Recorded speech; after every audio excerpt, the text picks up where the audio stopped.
샬롬. 2024년 2월 21일 수요일 사순절 7일차입니다. 기도하겠습니다. 주님, 오늘도 주의 말씀으로 하루를 시작합니다. 사랑하는 주님, 오늘 시편 40편의 말씀으로 기도드립니다. 주를 찾는 자는 다 주 안에서 즐거워하고 기뻐하게 하시며 주의 구원을 사랑하는 자는 항상 말하기를 여호와는 위대하시다 하게 하소서. 아멘. 주님, 오늘 주를 찾을 때에 즐겁고 기쁘게 하소서. 주의 구원을 사모할 때에 여호와는 위대하시다 고백하게 하소서. 예수님의 이름으로 기도드립니다. 아멘. 오늘의 말씀은 시편 40편입니다. 내가 여호와를 기다리고 기다렸더니 귀를 기울이사 나의 부르짖음을 들으셨도다. 나를 기가 막힐 웅덩이와 수렁에서 끌어올리시고 내 발을 반석 위에 두사 내 걸음을 견고하게 하셨도다. 새 노래 곧 우리 하나님께 올릴 찬송을 내 입에 두셨으니 많은 사람이 보고 두려워하여 여호와를 의지하리로다. 여호와를 의지하고 교만한 자와 거짓에 치우치는 자를 돌아보지 아니하는 자는 복이 있도다. 여호와 나의 하나님이여, 주께서 행하신 기적이 많고 우리를 향하신 주의 생각도 많아 누구도 주와 견줄 수가 없나이다. 내가 널리 알려 말하고자 하나 너무 많아 그 수를 셀 수도 없나이다. 주께서 내 귀를 통하여 내게 들려주시기를 제사와 예물을 기뻐하지 아니하시며 번제와 속죄제를 요구하지 아니하신다 하신지라. 그때에 내가 말하기를 내가 왔나이다. 나를 가리켜 기록한 것이 두루마리 책에 있나이다. 나의 하나님이여, 내가 주의 뜻 행하기를 즐기오니 주의 법이 나의 심중에 있나이다 하였나이다. 내가 많은 회중 가운데에서 의의 기쁜 소식을 전하였나이다. 여호와여, 내가 내 입술을 닫지 아니할 줄을 주께서 아시나이다. 내가 주의 공의를 내 심중에 숨기지 아니하고 주의 성실과 구원을 선포하였으며 내가 주의 인자와 진리를 많은 회중 가운데에서 감추지 아니하였나이다. 여호와여, 주의 긍휼을 내게서 거두지 마시고 주의 인자와 진리로 나를 항상 보호하소서. 수많은 재앙이 나를 둘러싸고 나의 죄악이 나를 덮침으로 우러러 볼 수도 없으며 죄가 나의 머리털보다 많음으로 내가 낙심하였음이니이다. 여호와여, 은총을 베푸사 나를 구원하소서. 여호와여, 속히 나를 도우소서. 내 생명을 찾아 멸하려 하는 자는 다 수치와 낭패를 당하게 하시며 나의 해를 기뻐하는 자는 다 물러가 욕을 당하게 하소서. 나를 향하여 하하 하하 하며 조소하는 자들이 자기 수치로 말미암아 놀라게 하소서. 주를 찾는 자는 다 주 안에서 즐거워하고 기뻐하게 하시며 주의 구원을 사랑하는 자는 항상 말하기를 여호와는 위대하시다 하게 하소서. 나는 가난하고 궁핍하오나 주께서는 나를 생각하시오니 주는 나의 도움이시요 나를 건지시는 이시라. 나의 하나님이여 지체하지 마소서. 아멘. 이 감사 찬양시는 다윗이 심각한 위기에서 오랫동안 고통받다가 구원받은 것을 감사하여 지은 시입니다. 전반부는 이미 받은 구원에 대한 감사 찬양시이고 후반부는 앞으로도 계속 닥쳐올 위기로부터의 구원을 미리 호소하고 있습니다. 시편에 등장하는 숱한 다윗의 비탄 시들이 당면한 고통을 호소하는 것으로 그치지 않고 하나님의 구원을 미리 내다보는 확신과 찬양을 동반하고 있습니다. 이 찬양시도 한 번의 구원에만 감격, 감사하는 데 그치지 않고 앞으로의 구원을 미리 호소하고 있습니다. 또 시인이 기다리는 기다림은 개인적으로 자신을 구원하실 하나님의 능력을 말하고 있지만 나아가 구약의 이스라엘 백성들의 위치에서 바라보는 메시아에 대한 기다림을 나타낸다고 볼 수도 있습니다. 그리고 그 기다림의 궁극적인 목적은 다윗 언약 안에 예표된 참 이스라엘의 진정한 왕이신 예수 그리스도로 말미암는 구원에 대한 갈망으로 확대할 수 있습니다. 1절입니다. 내가 여호와를 기다리고 기다렸더니 귀를 기울이사 나의 부르짖음을 들으셨도다. 아멘. 시인은 기다리고 기다렸습니다. 문자 그대로 그 기다림은 일시적이고 단회적인 것이 아니라 연속적이었습니다. 그 기도가 당장의 응답을 받지는 못했지만 여러 차례의 반복 끝에 그 응답을 받았다는 것을 나타내고 있습니다. 인내하며 기도하는 것은 하나님의 주권에 대한 겸손한 순종의 표현이며 하나님의 신실하심에 대한 갈망의 표현입니다. 여호와를 끈기 있게 기다렸더니 그 결과 주님은 귀를 기울이시고 부르짖음을 들으셨습니다. 2절입니다. 나를 기가 막힐 웅덩이와 수렁에서 끌어올리시고 내 발을 반석 위에 두사 내 걸음을 견고하게 하셨도다. 아멘. 여호와께서는 여러 위기들로부터 시인을 구해 주셨습니다. 기가 막힐 웅덩이나 수렁이라는 단어는 죽음이나 죽을 지경을 암시하는데요. 이는 다윗이 심각한 질병이나 대적들의 공격에 시달리고 있었음을 뜻합니다. 그러나 하나님께서 그곳에서 끌어올려 반석 위에 두셨으니 단단한 땅 위를 걷듯 그 발걸음을 든든하게 하셨다는 것입니다. 3절입니다. 새 노래, 곧 우리 하나님께 올릴 찬송을 내 입에 두셨으니 많은 사람이 보고 두려워하여 여호와를 의지하리로다. 아멘. 시인은 자신의 생각에만 머물러 있지 않고 하나님을 향해 감사합니다. 새 노래를 내 입에 두셨다는 것은 하나님께 찬양할 만한 새로운 경우를 허락하셨다는 것이죠.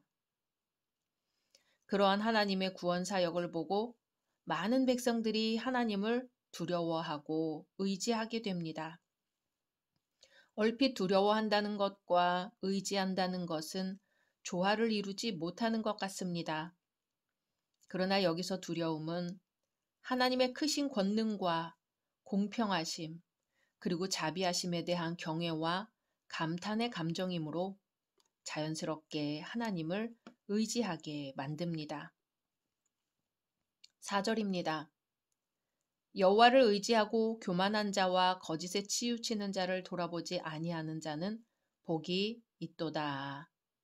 아멘.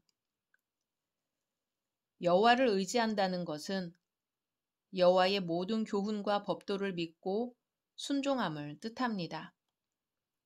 인생은 거지 나사로처럼 가난해지거나 모르드게처럼 증오의 표적이 되거나 히스기야처럼 죽을 병에 걸리거나 혹은 엘리야처럼 극도로 외로워질 수도 있습니다.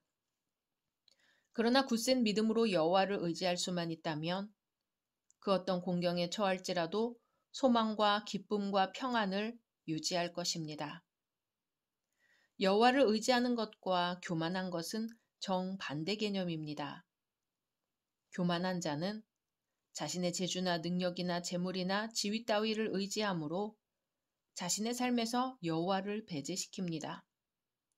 선악에 대한 판단을 스스로의 기준에 따라 내립니다.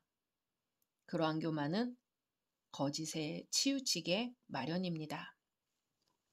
5절입니다. 여호와 나의 하나님이여, 주께서 행하신 기적이 많고 우리를 향하신 주의 생각도 많아 누구도 주와 견줄 수가 없나이다. 내가 널리 알려 말하고자 하나 너무 많아 그 수를 셀 수도 없나이다. 아멘. 이 거대한 우주는 하나님의 영광으로 가득 차 있습니다. 인체의 구조나 주변의 생명체들을 보면 그 규칙성과 조화와 균형의 놀라움과 탄성이 절로 나옵니다. 또 성도의 필요를 채우고 유익을 제공하기 위한 하나님의 생각도 많습니다. 하나님께서 행하신 기적과 백성을 향하신 하나님의 생각이 셀 수도 없을 만큼 많을 뿐 아니라 오랫동안 지속되어 왔음을 보여줍니다. 8절입니다. 나의 하나님이여, 내가 주의 뜻 행하기를 즐기오니 주의 법이 나의 심중에 있나이다 하였나이다. 아멘. 히브리서 기자는 본 구절을 메시아 예언으로 해석합니다. 주의 뜻과 관련하여 히브리서 10장 10절에 이 뜻을 좇아 예수 그리스도의 몸을 단번에 들이심으로 말미암아 우리가 거룩함을 얻었노라고 말합니다. 즉 메시아의 희생을 통해 우리에게 거룩함과 구원의 은혜를 베푸시는 것이 주의 뜻의 핵심이었습니다. 사실 그리스도의 삶 자체가 하나님의 뜻을 행하는 데 집중된 것이었습니다. 그분의 양식은 그를 보내신 이의 뜻을 행하며 그의 일을 온전히 이루는 것이었습니다. 잃어버린 죄인들을 찾아 구원하는 것이 하나님의 뜻이므로 그 일에 매진하는 것이 그리스도의 기쁨이었습니다. 그 일을 위해 온갖 모욕과 조롱을 감내하셨습니다. 이 구절에서 나의 심중에라는 표현은 문자적으로는 나의 창자 중간에, 내 속의 한가운데라는 의미입니다. 하나님의 법이 자신의 가장 깊숙한 곳에 있다는 뜻이지요. 그만큼 하나님의 법이 행동과 자세를 결정하는 중요한 요소임을 강조합니다.